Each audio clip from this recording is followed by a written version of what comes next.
Tapi kita sering ditipu oleh ilusi pikiran. Makanya satu saja pesan saya. Begitu kita sedang ditipu oleh ilusi pikiran, jangan dipercaya. Jangan dipercaya. Begitu kalian percaya, kalian akan larut dalam pikiran kalian sendiri. Seperti kalian membiarkan tercebur dalam arus sungai yang deras, tenggelam dan terbawa. Perbanyaklah mendengar. Terutama mendengar suara terdalam dari batin kita. Karena disitulah suara kebenaran. Disitulah suara kebenaran. Nah, bagaimana kita bisa mendengar suara terdalam kita? Lihat orang-orang yang beragama cuma didoktrinasi dan mengizinkan dirinya didogma oleh apapun. Nah, ciri orang yang responsif adalah memilih perspektif yang positif terhadap apapun. Ciri orang yang reaktif, yang reaksinya negatif, dia selalu memilih perspektif yang negatif terhadap apapun. Terus mengembangkan buruk sangka dari pikiran. Terus mengembangkan dugaan-dugaan dan persepsi. Apa yang terjadi? Tak terasa dibawa oleh pikirannya. Bahkan disesatkan oleh pikirannya sendiri. Bahkan dia menjadi korban dari pikirannya itu. Cobalah pandang pasangan hidup kita sebagai mitra kita. Dia dipertemukan oleh kita, bukan oleh semesta. Dan mereka dipertemukan oleh kita karena kesamaan data karma kita. Dan kita akan dipertemukan dengan orang-orang yang memiliki kesamaan data karma di masa lalu. Dalam rangka 3 hal. 1, membayar utang yang belum selesai. 2, meluruskan pekerjaan yang belum selesai. Yang ketiga, meluruskan jalan bengkok yang pernah kita lalui. Dan terimalah siapapun mereka. Yang jahat kepada kita, yang baik pada kita. Semua dihadirkan semesta oleh kita. Untuk melunasi semua data-data karma kita. Dan proses pelunasan tidak bisa sendiri. Proses pelunasan memiliki grup spiritual. Memiliki grup spiritual. Harus ada grup. Dan kalau kita berada dalam satu grup, berarti semua orang dalam grup itu adalah orang-orang yang berhubungan dengan kita. Ada utang yang harus kita selesaikan oleh kita. Sadarilah itu. Ketika kita sudah memiliki perspektif yang positif terhadap apapun, maka kita menjadi mudah fokus pada apa yang kita lakukan. Mudah fokus saat kita berbicara dengan orang lain. Bahkan membantu kita memiliki hubungan yang baik dengan siapapun. Berkali-kali saya menyampaikan di tempat ini, bahwa pikiran bisa merekayasa masalah kecil menjadi masalah besar. Tapi pikiran juga bisa membuat masalah besar menjadi bukan masalah. Pikiran bisa menentukan hubungan, kualitas hubungan kita dengan siapapun. Dan pikiran, kalau diulang-ulang dan sudah menjadi perasaan, lama-kelamaan kalau sudah jadi perasaan akan menjadi gerbang untuk menuju realitas. Oleh karena itu, hati-hati dengan pikiran, hati-hati dengan perasaan. Mulai sekarang, jangan ada sedikit pun kita memproduksi ya pikiran-pikiran yang negatif. Karena perasaan kita akan negatif. Dan saya sudah menjelaskan kenapa Allah memberikan rasa kepada kita. Rasa adalah indikator untuk melihat dan meneliti ada apa dengan pikiran kita. Karena apa yang dipikirkan itu akan menjadi apa yang dirasakan. 12 tahun yang lalu ada orang yang menyakiti kita. Namanya X. Dan orang itu sudah tidak bersama dengan kita 12 tahun. Tetapi ada orang lain namanya X. Karena namanya sama dengan si X yang menyakiti kita. Padahal bukan dia lagi. Pikiran langsung terbang. Pergi ke 12 tahun yang lalu. Lalu apa yang dilakukan si X 12 tahun yang lalu? Dihadirkan lagi sekarang di pikiran kita. Dan seakan-akan kejadian itu sedang terjadi di sini saat ini sekarang. Apa yang terjadi? pasti perasaan kita akan menjadi buruk. Betul? Apakah itu kenyataan atau ilusi pikiran? Itu ilusi pikiran, tetapi menjadi kenyataan di perasaan. Dan saat itu kita hancur, ya, kebahagiaan kita dihancurkan oleh perasaan yang buruk dari ilusi pikiran. Dan kita ini aneh, sering menjadikan ilusi pikiran sebagai kebenaran. Padahal ilusi pikiran adalah ilusi pikiran, itu bukan kebenaran. Tetapi kita sering ditipu oleh ilusi pikiran. Makanya satu saja pesan saya, begitu kita sedang ditipu oleh ilusi pikiran, jangan dipercaya. Jangan dipercaya. Begitu kalian percaya, kalian akan larut dalam pikiran kalian sendiri. Seperti kalian membiarkan tercebur dalam arus sungai yang deras, tenggelam dan terbawa. Dan itu yang sering terjadi, bukan? Itu yang sering terjadi, bukan? Ya? Beruntung kalian hari ini bisa mendengarkan ceramah saya. Dan yang paling beruntung adalah yang mendengarkan. Kalau menurut ahli pendidikan, orang yang berbicara itu hanya mengulang-ulang yang dia tahu. Tapi kalau orang yang mendengar itu pasti punya pengetahuan baru. Jadi sebetulnya saya itu ingin jadi pendengar saja. Tapi kalau saya jadi pendengar, ya siapa yang bicara? Karena sebetulnya menjadi pembicara itu tidak lebih untung daripada yang mendengar. Karena yang berbicara itu hanya mengulang-ulang yang dia tahu. Sementara yang mendengar itu pasti ada inspirasi baru dari yang dibicarakan. Betul enggak? Makanya telinga kita dibikin dua. Dan mulut kita cuma satu. Artinya perbanyaklah mendengar. Terutama mendengar suara terdalam dari batin kita. Karena disitulah suara kebenaran. Disitulah suara kebenaran. Nah, bagaimana kita bisa mendengar suara terdalam kita kalau pikiran kita masih berisik? Karena apa? Suara terdalam batin kita itu menjadi sirna suaranya saat pikiran kita dalam keadaan bising. Itu yang paling penting. Para sahabatku, kalau kita punya kemampuan mendengar hari ini, itu sudah pintunya hidayah. Karena di Quran dikatakan, alladzina yastami'unal qaul fayattabi'una ahsanahu ulaika hadahumullah ulaika hum ulul albab. Orang-orang yang punya kemampuan mendengar saat ini dan mengikuti yang terbaik yang dia dengar, maka itu adalah pintu hidayah. Dan siapa yang mendapatkan hidayah, maka dia akan menjadi ulul albab. Ahlul bait, ahli-ahli baitullah, ahli-ahli qalbu.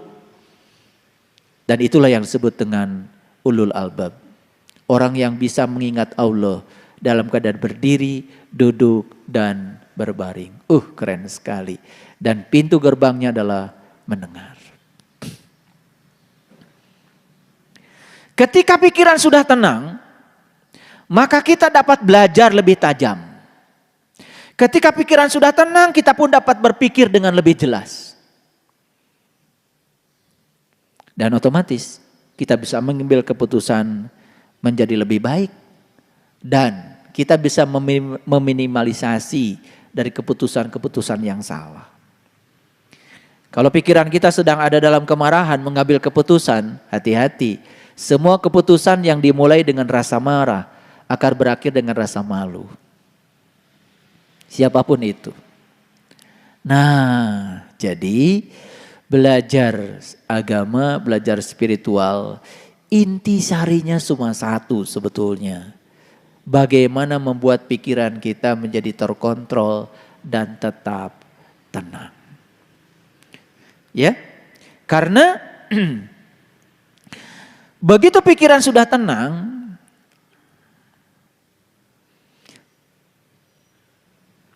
kita akan memiliki kreativitas yang dibangun oleh perspektif yang positif. Coba ingat-ingat, kapan sih kreativitas, ide-ide baru datang? Pernah nggak menyelidikinya? itu pada saat pikiran kita sedang tenang. Tapi kalau pikiran kita sedang berfokus pada kenangan, ulangi, ketika pikiran kita sedang berfokus pada kenangan, yang ada apa? Yang ada adalah ulangan-ulangan masa lalu, cara-cara berpikir yang lama, yang usang, dan kita tidak akan pernah berubah menjadi baru. Jadi kalau saya hari ini berbicara begini, kenapa? Karena saya ingin memunculkan satu kesadaran bahwa gagasan baru itu hanya bisa dicapai seseorang kalau dia bisa melampaui pikiran. Dan untuk melampaui pikiran, bebaskan diri dari kenangan.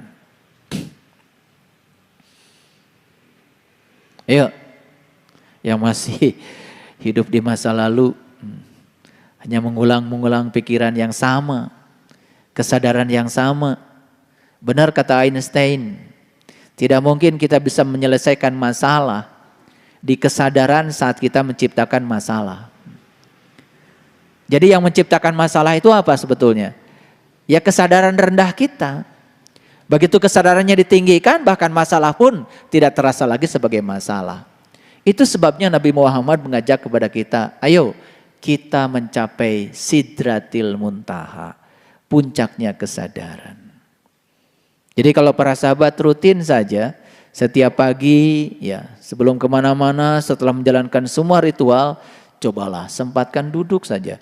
20 menit tidak usah ngapa-ngapain, hanya memfokuskan pikiran pada napas, pejamkan mata. Jika perlu tarik napas dulu karena napas itu punya kapasitas untuk menenangkan pikiran. Coba 20 menit saja. Enggak usah lama-lama dulu, 20 menit saja.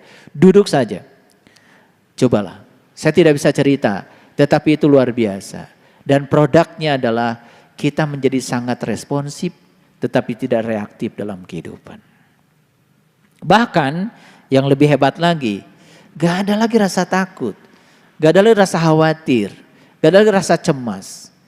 Kita memasuki satu medan energi yang sangat lembut, berdetak, berdenyut hanya di pusatnya saja. Waduh, di situ netral, sangat netral. Kita tidak mudah terombang-ambing oleh positif dan negatif, tidak mudah terombang-ambing oleh dualisme. Oke, nanti kita akan kasih ayat-ayatnya. Jadi sekali lagi, gagasan baru tidak akan pernah lahir ketika pikiran kita berfokus pada kenangan. Dan kenangan itu pasti cerita tentang masa lalu. Ya. Dan yang luar biasa itu, gagasan baru dan kreatif itu hanya akan hadir dari sumber yang di luar kita, yang bernama kecerdasan universal. Dan setiap manusia itu diberi tuh kecerdasan universal itu, apapun keyakinannya, apapun agamanya. Makanya inna dina indallahil Islam. Sesungguhnya intisari agama adalah kepasrahan. Islam itu artinya pasrah. Inna dina indallahil Islam. Sesungguhnya intisari agama adalah kepasrahan. Apa pasrah? Pasrah itu melepaskan energi negatif. Maaf ya, pasrah itu bukan menyerah seperti yang selama ini kita tahu. Kalau membaca buku Letting Go, satu buku tebalnya segini, yang ditulis oleh David Hawkins, akhir dari Letting Go itu cuma satu, pasrah. Letting go. Dan pasrah itu artinya adalah melepaskan energi negatif. Gimana caranya? Caranya tadi, duduk saja tenang. Ketika pikiran kita sedang memikirkan apa, saksikan saja. Ketika perasaan kita sedang memunculkan energi apa, saksikan saja. Tidak usah dihakimi, tidak usah dikutuk, tidak usah dikomentari, tidak usah dilabeli. Seperti nonton film. Yang luar biasa dengan cara yang dahsyat seperti itu, energi yang menumpang di perasaan negatif kita lenyap begitu saja. Bukankah itu luar biasa? Itu namanya letting go. Istilahnya mau meditasi kayak mau apa, gak apa-apalah, gak pakai judul juga. Yang paling penting hasilnya keren. Hasilnya keren.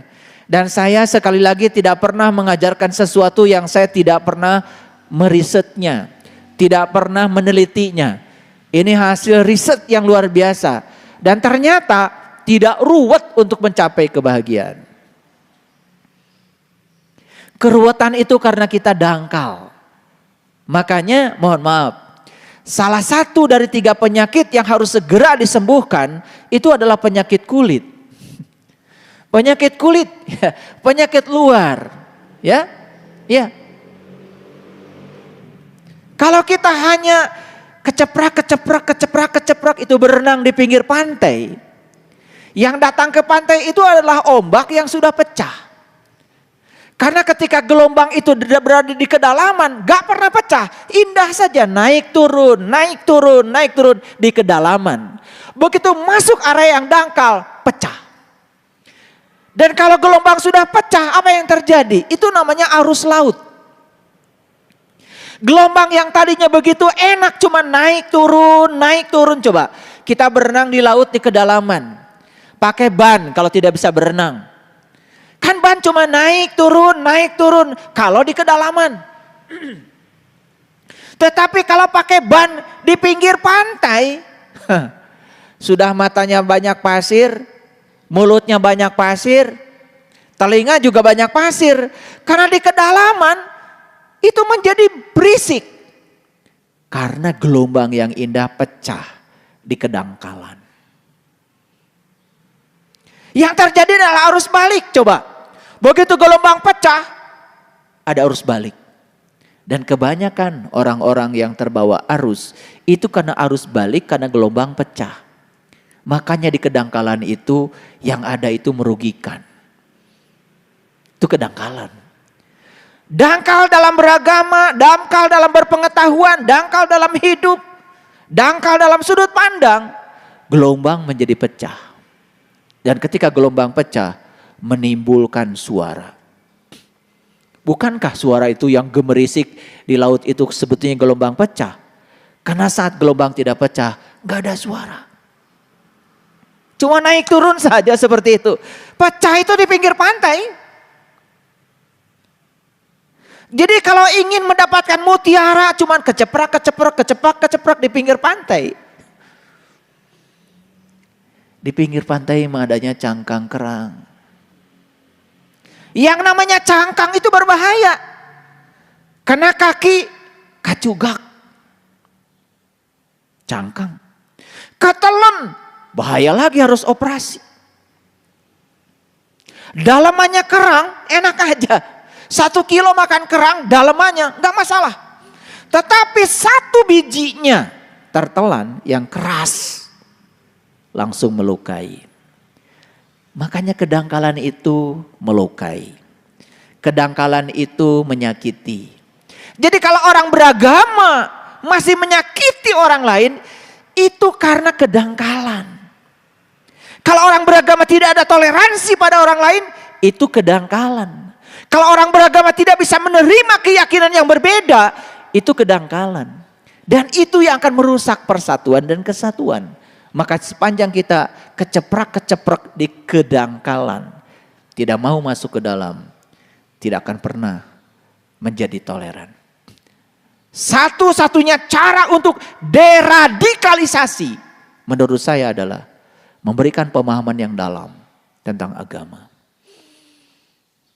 Itu solusi. Para sahabat, kalau saya belajar teori atom itu ternyata ada kulitnya. Di kulit itu ada yang namanya elektron, negatif muatan listriknya. Dan di dalam atom itu ada yang namanya inti atom. Di situ ada proton, muatannya positif. Jadi Allah saja sudah mengejarkan semesta ini. Kalau yang di kulit itu negatif. Kalau yang di inti itu positif. Jadi kalau ingin tahu yang positif, ya bergeraklah dari pinggiran ke inti. Makanya kalau kita berputar-putar di kulit, ya negatif. Karena positif itu adanya di inti. Ya, udah pengalaman kan? Kalian berputar-putar di kulit, kayak apa sih rasanya? Betul nggak? Iya. kepala pusing, napas pendek, jantung berdebar-debar, iya, kadar asam lambung naik, ya, pinggang pegel, tangan pegel, duduk sebentar sudah kesemutan, berdiri dari duduk kunang-kunang, nanjak dikit ngos-ngosan. Coba, itulah di kulit. Ritual sih dilakukan, tapi di kulit tidak pernah menyentuh intisarinya. Cobalah, orang yang tahu dirinya cuma tubuh, di kulit seperti apa coba sikapnya? Keakuannya besar, tidak siap menerima kenyataan. Tapi orang yang tahu tubuh saya ada 5 lapis, ada tubuh fisik, ada tubuh energi, ada tubuh astral, ada tubuh kausal, ada tubuh yang murni, diri saya yang sejati, namanya tubuh spiritual. Ketika saya mengenal tubuh saya yang spiritual di kesadaran murni, tidak ada rasa sakit di sana. Tidak ada positif negatif. Di sana terbebas dari dualitas. Tidak terjebak oleh pasang surut kehidupan. Lihat orang yang sudah sampai di situ. Dia memandang hidup itu hanya sebagai humor saja. Dan ternyata hanya 2 cara menyelesaikan masalah besar dalam hidup. 1, pandang hidup ini sebagai humor. Yang kedua, miliki perspektif yang positif terhadap apa yang terjadi. 2 saja itu sudah keren. Saya kasih ilmunya. Itu keren banget itu. Keren banget.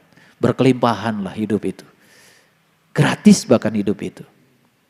Bukan sekedar sehat. Berkelimpahan dan gratis.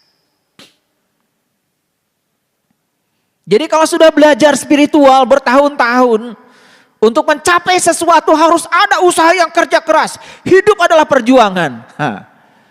Itu namanya masih di pinggir pantai.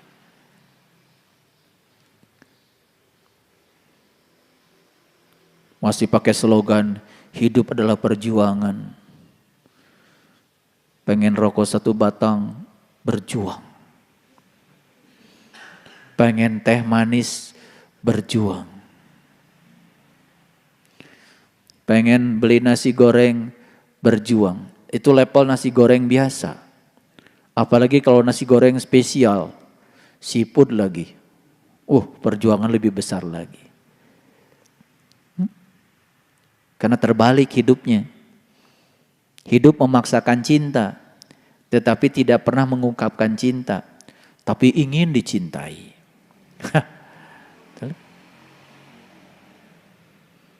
Jadi ketololan ini kan sudah menyebar. Karena memang penyakit kulit itu salah satu cirinya adalah menular. Coba, panu menular, kurap menular, borok menular. Saya dulu di pesantren borok semua. Karena yang borok cuma 1. Cuman karena air yang dipakai itu saja. Ya sudah. Boroknya ke air dulu. Dari air ya udah. Sekujur tubuh borok. Makanya badan saya ini gak mulus. Pakai jas kan kelihatan aja mulus. Jadi pakai jas itu supaya kelihatan mulusnya aja sebetulnya. Jadi penyakit kulit yang fisik saja menular. Ini penyakit kulit yang spiritual pun menular. Cobalah Anda orang menebarkan kebencian, hoax, berita bohong atas nama agama dan Tuhan. Penularannya luar biasa. Dan media sosial menjadi sangat rawan terhadap yang semacam itu. Kalau sudah menggunakan keyakinan, apalagi buta, filterisasi logika sudah tidak ada lagi. Karena mereka sudah jadi robot. Lihatlah robot. Siapa pengendalinya? CNC. Computer Numerical Control. Dia dikontrol oleh sistem matematika. Dia dikontrol oleh formula. Lihat orang-orang yang beragama cuma didoktrinasi dan mengizinkan dirinya didogma oleh apapun. Baca ini sekian kali, utang lunas. Baca ini sekian kali, hidup tentram. Ilusi-ilusi yang sudah dijadikan kebenaran yang semacam itu sangat berbahaya kalau itu dididikan pada anak-anak kita yang kaum milenial. Mereka akan menjadi robot biologis. Dan sangat berbahaya, robot itu bisa disuruh apa saja. Karena dikontrol oleh sistem matematika. Makanya jangan heran kalau ada orang atas nama agama dan Tuhan disuruh membunuh orang lain pun mau. Disuruh menghancurkan tempat ibadah, keyakinan agama lain pun mau. Lalu dikasih label yang disebut dengan jihad. Hilang filterisasi logika. Hilang hati nurani.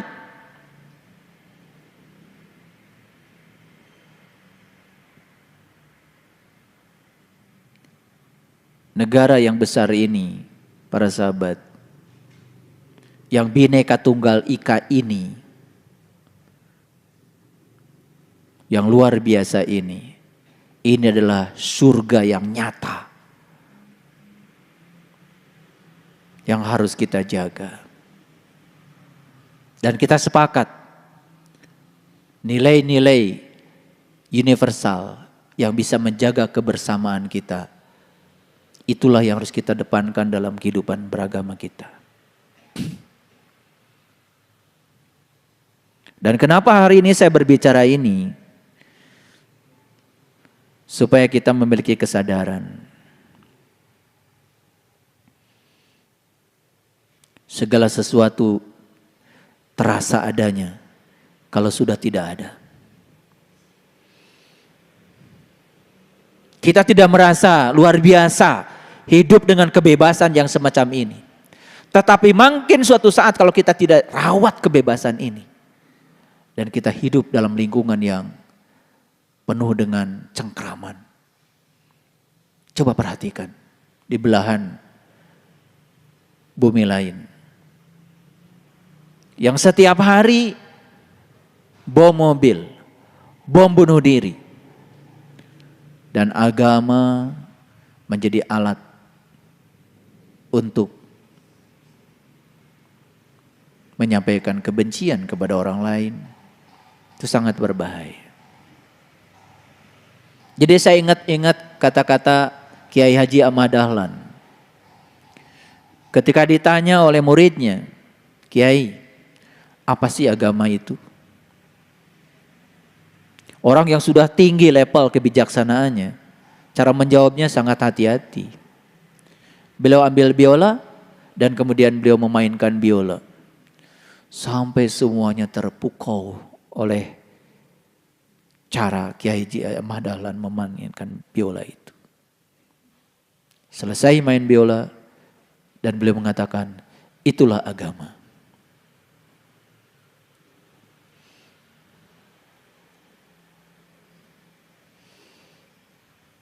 Kemudian ada salah seorang dari yang datang di situ. Dia ambil biola. Dia gesek biola dengan sesuka hatinya. Dan dia tidak punya keahlian memainkan biola itu. Selesai dia main biola itu, kata Ahmad Dahlan, lihat agama di tangan orang yang tidak ahli.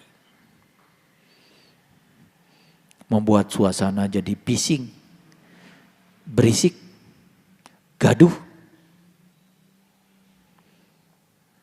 Dan itu ilustrasi yang sangat luar biasa bagi saya, sangat menginspirasi. Jadi agama di tangan seorang yang ahli membuat kedamaian, ketentraman. Agama di tangan orang yang tidak ahli, seperti orang yang main biola tadi, tidak ahli. Asal gesek aja, asal bunyi saja. Seperti itu ilustrasinya. Jadi saya berharap kalau kalian beragama, jadilah pemain biola yang keren. Mainkan biolanya dengan keren, dengan nada-nada yang keren. Biar semua orang terpukau dengan akhlakmu, dengan sudut pandangmu, dengan cara hidupmu, cara memperlakukan orang dengan penuh cinta kasih. Cara peduli kepada orang yang kesusahan. Ayo, pamerkan dampak dari agama. Jangan dipamerkan agamanya. Biarlah mobil kalian tidak ada tulisan Bismillahirrahmanirrahim, gak apa-apa. Biarlah mobil kalian tidak ada tulisan La ilaha illallah Muhammad Rasulullah, gak apa-apa. Tetapi mobilnya sopan. Di jalan tol keren. Nyalib ikuti aturan. Biarlah Bismillahirrahmanirrahim menjadi akhlak.